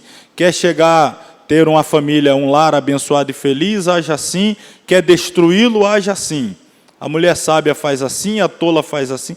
Tem muito esse contraste entre sabedoria, tolice, justo e ímpio, soberba e humildade, preguiça e diligência, pobreza e riqueza, amor e concupiscência, certo e errado, vida e morte. Algumas outras verdades que nós encontramos ao longo aí do estudo de Provérbios. A primeira delas, óbvio, é sabedoria. Sabedoria, a habilidade de julgar e agir conforme as orientações de Deus. E a sabedoria é o mais valioso dos bens. O que é a sabedoria? É a inteligência posta em prática. É o saber o que fazer com o conhecimento adquirido. Tem gente que conhece, que é inteligente, mas não coloca em prática. Então, a sabedoria é saber colocar em prática o conhecimento. A hora, o momento, a forma. Uma pessoa sábia nem sempre fala, às vezes ela é sábia quando se cala, porque ela sabe que o tempo todo tem que falar. Às vezes uma demonstração de sabedoria é calar, às vezes a sabedoria exige que você haja, outras vezes que você recue. Então é a colocação prática, ou o colocar em prática, o conhecimento, a inteligência, os conceitos absorvidos do estudo, do aprendizado da palavra de Deus. A sabedoria está disponível para qualquer um, mas o preço é alto. Falando da sabedoria espiritual, sabedoria divina de Deus, tem-se um preço a pagar para alcançar essa sabedoria. Chegando no Novo Testamento, inclusive, vai ser falado sobre o dom de sabedoria, que Deus concede. Isso é um dom espiritual, há um preço espiritual a pagar para adquirir essa sabedoria. Para a tolice não há preço nenhum, não precisa pagar nenhum preço para ser tolo. Para ser sábio, sim, precisa pagar um preço. A sabedoria tem sua origem em Deus, não na própria pessoa, e vem por meio da atenção. A atenção que se dá à instrução, ou seja, a palavra de Deus. Quer seja ela pregada, quer seja ela ensinada, quer seja ela por você mesmo lida, meditada, estudada. Então, essa atenção, quanto mais você devota tempo, concentração, valor, amor pela palavra de Deus, mais aquisição de sabedoria se terá. A sabedoria ela está diretamente relacionada ao valor que nós damos à palavra de Deus. Por isso que o proverbista vai dizer, busca a sabedoria como quem busca um tesouro. Está se referindo a buscar dentro da palavra, os princípios ali exarados, as leis ali propostas. Então, a sabedoria é um tesouro que nós garimpamos dentro da palavra de Deus. Ele chega a dizer que a sabedoria é melhor do que a riqueza. Aliás, ela é a melhor riqueza, porque uma pessoa sábia, sem riqueza, pode vir a tornar-se rica. Uma pessoa rica, sem sabedoria, facilmente tornar-se-á pobre. Quantas pessoas que ganham uma fortuna, às vezes de herança, por falta de sabedoria, o pai lá levou 40 anos para construir e ele em 2 destruiu. Assim, puf. Às vezes aparece episódio de pessoa que ganha na loteria, 100 milhões de reais, e fala, meu Deus, é dinheiro que não acaba mais. Daí a pouco faz uma reportagem do cara na miséria. Fala, meu Deus, esse cara ganhou milhões de reais, está na miséria. Por quê? Sem sabedoria. Pegou dinheiro, começa a gastar com isso, gasta com aquilo. Daqui a pouco ele acha que é infinito, está endividado, bola de neve. Tem gente que não tem muito dinheiro, mas por ter sabedoria administra pouco e vive melhor do que quem tem. Às vezes, e a gente vê isso muito claramente, principalmente no meio cristão, na igreja. Pessoas que são assalariadas ou ganham pouco mais de um salário mínimo, mas tem as suas contas em dia, tudo certinho, não está com conta de luz atrasada, com conta de água, com risco de despejo. Às vezes tem até sua casa própria, mas se não tem, está tudo certo em dia. O outro lá ganha 5 mil, vive enrolado, pedindo dinheiro emprestado, com 2 talão atrasado disso, daquilo, só consegue pagar o mínimo do cartão de crédito, vive no rotativo. Deus está falando, irmão? Miséria. Tem uns que acham assim, né? Eu ganho 5 mil, tem um cartão de crédito que tem um limite de 4, ele pensa, então eu ganho 9. Então eu posso todo mês gastar 9. Ele esquece de uma coisa chamada fatura. E quando bate, ele só fica pagando aquele mínimo. Aí vai aquela bola de neve. Aí daqui a pouco está todo enrolado. Aí está indo atrás do irmãozinho que ganha um salário. Irmão, tem como você me emprestar um dinheiro? Rapaz, você ganha. Mas eu estou todo enrolado. E o outro, às vezes, tem até uma poupançazinha. Vou quebrar seu galho, hein? Falta de sabedoria. Isso é verdade. A gente vê isso na prática. A sabedoria e a justiça andam juntas. É bom ser sábio e é sábio ser bom. O homem mau sofre as consequências de seus atos maus. Isso é um resultado da insensatez. O ingênuo, o tolo, o preguiçoso, o ignorante, o orgulhoso, o libertino, né? A pessoa que vive uma vida de libertinagem, o pecador, nunca devem ser admirados. E, infelizmente, a sociedade dos nossos dias admira essa turma todinha aqui, ó. Quanto mais pervertido for, mais admirado e aclamado pela sociedade dos nossos dias é. Se a pessoa for um pervertido, for um imoral, for lá um corrupto, eles chamam de esperto, dá tomba em um, em outro, é esse aí que a sociedade, ó, bate palma para ele. Isso aí quer saber. O outro é certo, é organizado. Isso aí é um bobo. Isso aí, essa inversão de valores que caracteriza a sociedade dos nossos dias. Valoriza o errado e desvaloriza o certo. Aplaude o erro e faz piada do que é correto. Então, aquilo que a Bíblia diz para não admirar é o que a sociedade admira. Infelizmente, tem crente que está entrando nessa onda de admirar ímpio também. Vê lá o camarada que tem 2, 3 relacionamentos, e casou, descasou, casou de novo e tal, e troca de mulher, e não sei mais o que, e fala que aquilo, nossa, ele acha aquilo ali o máximo. E é crente, e admira esse tipo de gente. Dá ibope, segue na rede social, ele posta lá foto com a outra terceira esposa, o crente comenta embaixo, que dessa vez seja feliz, e não sei mais. Irmão, é cada pataquada que a gente não... O pior, tem crente que busca esse tipo de gente para se aconselhar. Esse é o cúmulo da tolice. Ele está tendo uma crise no seu casamento, Aí vai conversar com a colega de trabalho ou com um colega de trabalho que já está no terceiro casamento e diz, estou tendo uma dificuldade com a minha esposa. O que é? Ou com o meu esposo, é o quê? É isso, isso, isso. Rapaz, já tinha chutado o balde há muito tempo. Você ainda está nessa? Vai se aconselhar com esse tipo de gente. Vai buscar eles. Olha onde que ele vai buscar sabedoria, aconselhamento, orientação. Tem muita gente, infelizmente, indo por esse caminho de derrota. Pulei rápido aqui, né, mas a gente vai começar agora a trazer alguns destaques para meditarmos. Mais uns 15 minutinhos aqui para eu trazer alguns temas. Eu não vou falar de muitos, alguns, um deles, caminho. Provérbio fala sobre os caminhos, fala das escolhas que regem a nossa vida, por onde nós decidimos. Por exemplo, não entre na vereda. Vereda é um caminho estreito. Não entre na vereda do ímpio, nem ande no caminho dos maus, evita-os. Não passe por ele, desvia-te deles e passa longe, passa de largo.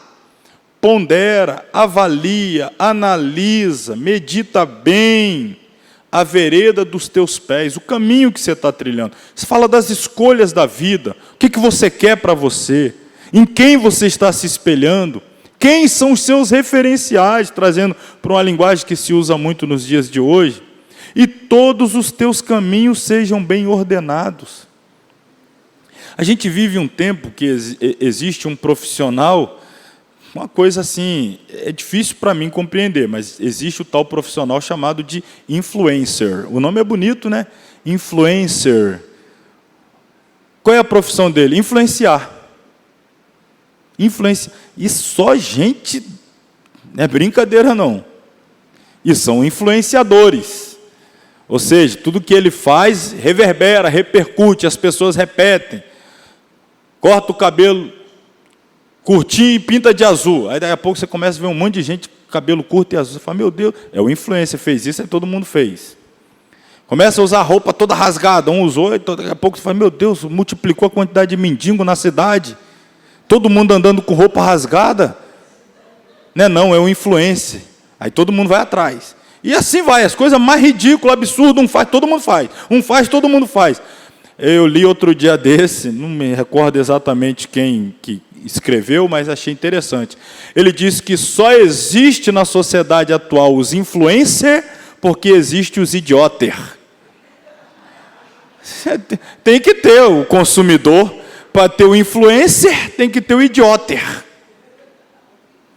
Essa sociedade está sendo idiotizada. Escolhe os piores tipos de gente para ter referência. E o pior é a gente ver isso na igreja, irmão. Jesus não tem sido uma referência para crente, não. O apóstolo Paulo, o apóstolo Pedro, os heróis da fé, não é influência, não. Influência é Neymar, é não sei quem, crente. Você está de brincadeira, né? Mas não é brincadeira. Infelizmente, eu gostaria que fosse brincadeira. Cuidado com os seus passos. Cada passo molda o seu caráter. Suas atitudes, suas decisões, suas escolhas. É uma construção, irmão. É parte de um todo. Portanto, ande com cuidado. Cuidado com essa decisão, sua escolha. Aonde vai, onde não vai, com quem anda, com quem não anda. Para que ande pelo caminho dos bons e guardes as veredas dos justos. Então, olha o que o provérbio está nos ensinando. Andar retamente, uma vida direita, correta, pautada na Bíblia, a sabedoria sendo posta em prática, de acordo com a palavra de Deus, evitar as concupiscências, as conversas tolas, vazias, as concupiscências da carne, soberba da vida, concupiscência dos olhos, etc. O caminho reto e estreito é o que apresenta o mais baixo índice de acidente. Então, andar por esse caminho. Provérbio nos fala da tal, eu trouxe aqui esse nome, olha que interessante. Blacklist. Aqui até em inglês a gente aprende, hein? Traduzido, a lista negra de quem? De Deus. Sabia que Deus tem uma lista negra também? Está no provérbio aí, a lista negra, a blacklist de Deus. Onde está essa blacklist? Provérbios 6, Está aqui, ó, 17 a 19. Estas 6 coisas aborrece o Senhor. Existem 6 coisas que, quando praticadas, deixam Deus aborrecido. Mas tem uma 7ª coisa, que a alma dele simplesmente abomina. Ó, 6 aborrece. A 7ª é uma abominação diante do Senhor. Vamos à lista. Primeira coisa dessa lista negra de Deus: olhos altivos. 2ª, língua mentirosa. 3º, mãos que derramam sangue inocente. 4º, coração que maquina pensamentos viciosos. Eu vou trazer depois o que significa isso na prática. 5º, pés que se apressam a correr para o mal, para fazer o mal. 6º, testemunha falsa que profere mentiras. Aqui é a lista que Deus aborrece. Finalmente, aqui ele abomina o que semeia contenda entre os irmãos. O tal do colocar um contra o outro, né? Então a lista é essa aí, ó. Primeiro, que aborrece a Deus, orgulhoso, o orgulho. Deus resiste, pessoa orgulhosa, soberba. Deus coloca uma parede, um muro de resistência. Ele não quer proximidade com o soberbo. O humilde, quebrantado, tem livre acesso a Deus. O soberbo, ele resiste. Mentira, homicídio. E o homicídio aqui ultrapassa o homicídio prático. O assassinato pode ser considerado homicídio moral, quando alguém mata o outro alguém dentro de um terceiro alguém. Como assim?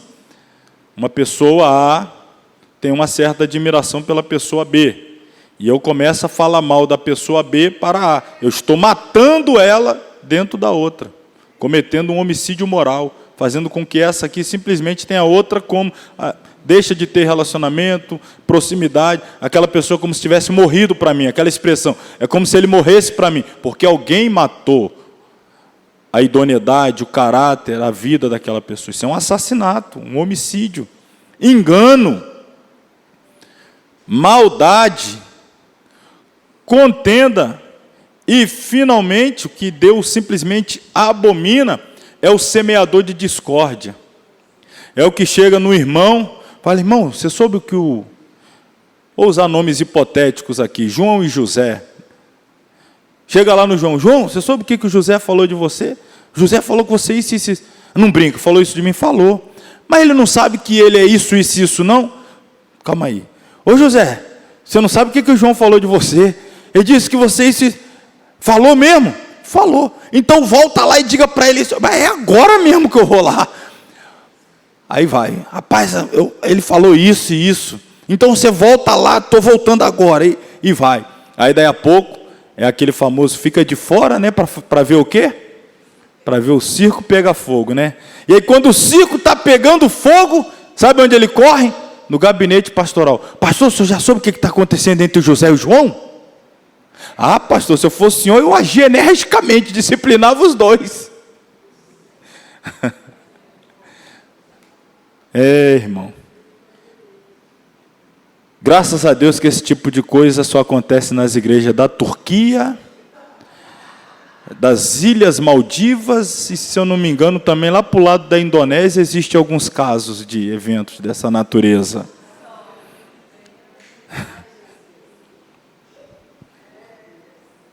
Já pensou, irmão? Que coisa.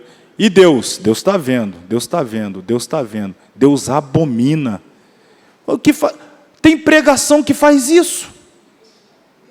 Vira para o irmão do lado e diz: você vai ver. Tem hino que faz isso. O irmão que não te ajudou quando você estiver lá em cima. Aí, o irmão dá um glória, chega babando sangue assim no canto da boca. Glória a Deus.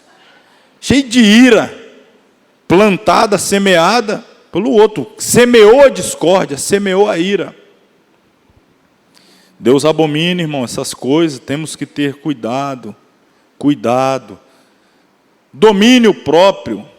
Quando a gente fala de domínio, existe uma área da vida ou um órgão do corpo humano que é o mais difícil de todos de dominar. Qual seria ele? Irmão, Tiago, né, que é uma epístola muito prática, Tiago é uma das epístolas mais práticas, você não há mais prática. Faça isso, não faça aquilo, não faça isso, faça aquilo. Ele é muito prático, direto, objetivo, embora seja teológico também, mas ele é muito prático. E ele, na praticidade de suas palavras, ele vai direto ao ponto quando ele diz assim: o varão que é capaz de dominar a sua língua, ele é perfeito. Tipo assim, ele já chegou no ponto auge da capacidade de domínio próprio, porque é o mais difícil de dominar é a língua. E o que Provérbios diz? Olha aqui, ó.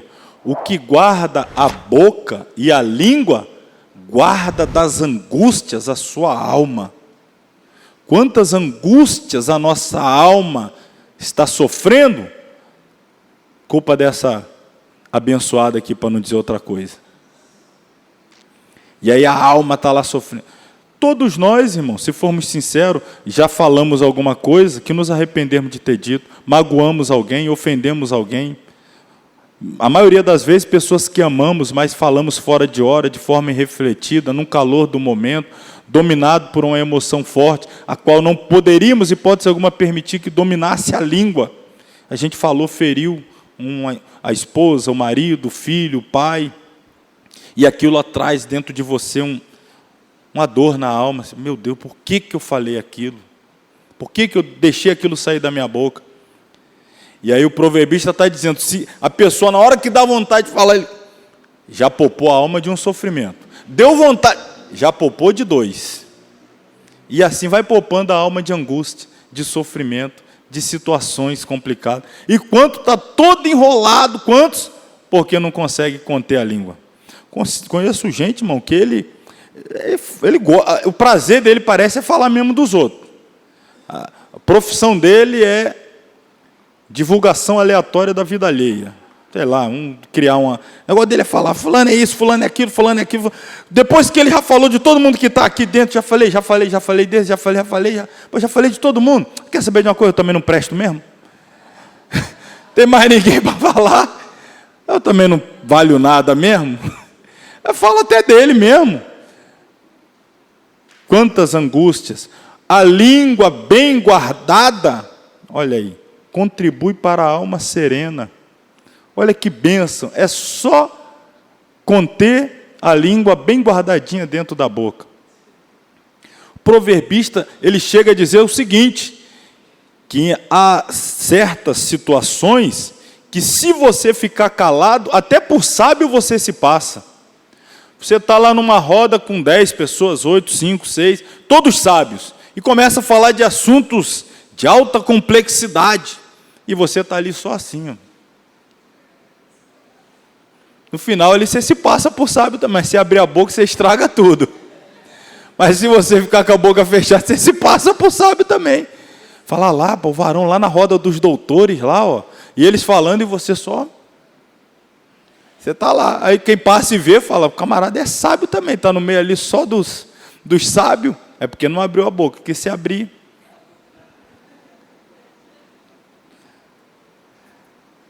Um outro conceito que deve ser aplicado, não é apenas um conceito, é uma virtude, a humildade.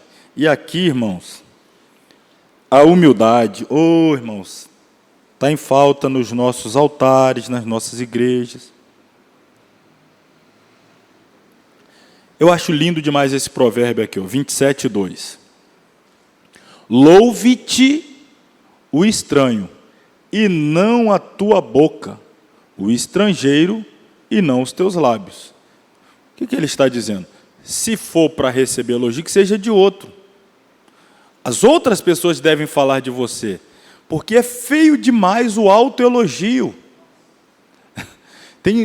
Não tem nada que cause assim, mais constrangimento do que ouvir uma pessoa se autoelogiando o tempo todo. Ou você gosta? Se você gosta, eu vou te dar a dica. Vai ver os vídeos do Pablo Marçal que você vai se empanturrar. Aquele lá, como é que ele aprendeu a nadar num dia, matou tubarão com canivete, aprendeu a pilotar helicóptero, não sei mais o quê. Se você gosta de pessoa que vive se autoelogiando, é uma dica, e aquele lá é o tempo todo. Eu vi uns cortes de alguém falando, porque eu não aguento não, meu irmão. Autoelogio, e tem a pessoa que prega, irmão, porque não sei onde, quando eu fui, quando eu passei, quando eu cheguei, e de repente e quando quando fica tal de eu, me lembra aquela passagem lá de Isaías 14 ou Ezequiel 28, eu subirei ao céu, me assentarei nos montes, eu serei semelhante ao... Quando começa muito eu me lembro essa passagem, é muito eu. É muito eu. O excesso do eu, o nome disso é egoísmo, é quando há excesso de eu. Então, é muito feio o autoelogio. É certo que em dado momento talvez seja necessário, para compartilhar um testemunho para a fé de alguém, você vai contar algo que você passou, a sua fé triunfou sobre uma adversidade, venceu uma cura e tal, mas tem gente que só sabe falar dele. Só sabe falar dele. Ele não prega, ele só conta testemunho. E toda vez ele é o herói. Ele é o herói da história dele. Sempre ele no final. Eu gosto até, o Hernandes Dias Lopes, ele comenta que tem pessoa que fala tanto bem de si, que é arriscado chegar na frente do espelho e cantar: quão grande és tu, quão grande és tu. Diante do espelho, é muita vontade de se autoelogiar. Isso tem demais no nosso meio, irmão, e é feio demais. Aquele que poderia fazer isso, que era Jesus, se diminuiu, se humilhou, quando aqui esteve. Por isso eu peguei essa imagem aqui, né, de humildade. A sociedade dos seus dias não aceitaram bem aquela atitude. Não, se eu fazer, não, isso é assim, meu reino é assim, meu reino é assim. Se vocês não estão acostumados com esse tipo de coisa, mas no meu reino é assim. O grande serve o pequeno. Então a grandeza de um homem está no serviço. Você vai dizer que uma pessoa é grande pelo tanto de gente que ele serve. Quanto mais pessoas ele serve, maior ele é. Só que a gente pensa assim, quanto mais pessoas o servem, ele é servido. Mas Jesus diz, não, meu reino é diferente. Não é ser servido. Em alguns casos, ser visto, né? Mas é o contrário, é servir. Então, a gente vai fechar aqui com essa palavra aí de Jesus, reforça o conceito quando diz, todo que se exalta será o quê? E todo o que se humilha será exaltado. Todo o que se humilha. E aí tem gente que também interpreta isso aqui errado, tá? Que acha assim, o outro humilha a ele acha que ele terá direito à honra porque por outrem, ou por outro, foi humilhado. Mas, na verdade, é o se humilhar. E o se humilhar, irmão, nada mais é do que se reconhecer, entender o seu lugar, se colocar em sua posição diante da grandeza e da majestade de Deus. Tem uns que querem se colocar na posição que não é dele, pertence a ele. Se humilhar é saber se colocar na sua posição, saber que você, como eu, somos miseráveis pecadores, redimidos, sim, é claro, não por nosso mérito, mas pelo mérito do Calvário. Se não fosse a graça manifesta sobre nós, estaríamos, como todos os demais, caminhando inexoravelmente em direção à condenação eterna. Mas por causa da graça, da misericórdia, da bondade dele, ele nos transportou do reino das trevas ou do império das trevas para o reino da luz. Então, glória a ele, honra a ele, louvor a ele, não há nada em nós, mérito nenhum em nós, a nós deve ter apenas gratidão, louvor, adoração a ele, por tudo que ele fez, tem feito, e continuará certamente fazendo por nós. A gente encerra aqui a aula. Antes de orar, irmãos, eu prometi que a gente ia terminar antes, vamos mesmo, só vou tomar mais um minuto para dar um aviso aqui bem rapidinho. Na próxima aula eu pretendo marcar o dia da nossa formatura. Possivelmente será no dia 7, eu acredito que 7 de dezembro, a confirmar. Então, a confirmação será na próxima aula. Todos que estão aqui estejam cientes. Quem nos acompanha pelo vídeo, podendo estar na semana que vem, esteja, porque vamos tratar desse assunto, da formatura. Lembrando que será a nossa última aula dos livros poéticos. Fecharemos esse livro, e aí na semana seguinte já iniciaremos os profetas maiores, mas vamos tratar desse assunto. Quero só mostrar aqui, eu trouxe, não está dando para ver talvez muito bem, mas aqui é o calendário do mês de maio. Hoje estamos aqui no dia 1º. Quarta-feira que vem, aqui está dia 8. Vamos estudar a segunda aula, aliás, a quarta aula de poéticos. Finalizaremos os livros poéticos. E aí nos dias 15, 22, 29, profetas maiores. Entraremos no mês de junho, dia 5 e 12, fecharemos os profetas maiores. Daremos início aos profetas menores no dia 19. Precisarei de 5 aulas também para os profetas menores. Então vamos começar aqui no 19, depois é o 26, aqui embaixo, de junho. Aí vem o mês de julho, teremos no dia 3 e no dia 10. Está dando ali 4 aulas. Eu pretendo, nesse intervalo, junho e julho, ou talvez até dentro de maio, a gente vê um dia favorável à maioria para termos uma aula extra, numa terça-feira, para que a gente consiga completar profetas maiores e menores, encerrando, portanto, aqui, porque depois teremos 2 semanas de folga, aquele período de julho, férias escolares, muita gente se programa para viajar. Eu precisarei me ausentar também para atender a agenda nesse período. Vou até participar de uma formatura de uma turma à distância, deve estar nos acompanhando, irmãos lá de Nova Orleans, vai ser a formatura. Então, vamos ter esses 2 fins de semana de folga. Aí, quando voltarmos, no dia 31, já voltando no Novo Testamento, Evangelhos e Atos, e aí vai seguir depois as epístolas, finalmente Apocalipse, e eu quero deixar marcada a formatura. Então, estou só enfatizando aqui, quem está assistindo a aula vai ver, mas aí na semana que vem a gente deixa certinho marcado. Eu já vou conversar com a irmã Creus, que é aquela que sempre nos ajuda na organização, o valor de beca, o aluguel, quanto fica, para os irmãos já se organizar. Veja bem, estamos falando aí no início de maio, formatura em dezembro. Então, o valor, dependendo de quanto for, é um período bom para os irmãos se programarem. Sempre fica ali em torno de R$120, 100, 120. Então, 5 meses, vai ficar aí parcela de R$20, coisa simples, penso eu, né? Os irmãos se organizando para não ter dificuldade, ninguém ficar de fora. Temos até alunos de turma à distância aqui no interior de Minas Gerais que vão descer para formar conosco. Vamos ter vários alunos espalhados que vão vir participar da formatura nesse dia. Então, na quarta-feira que vem, vamos marcar, e aí eu preciso dos irmãos aqui para nós decidirmos juntos. Amém? Encerrada está então a aula. Mais uma vez agradeço a todos que vieram.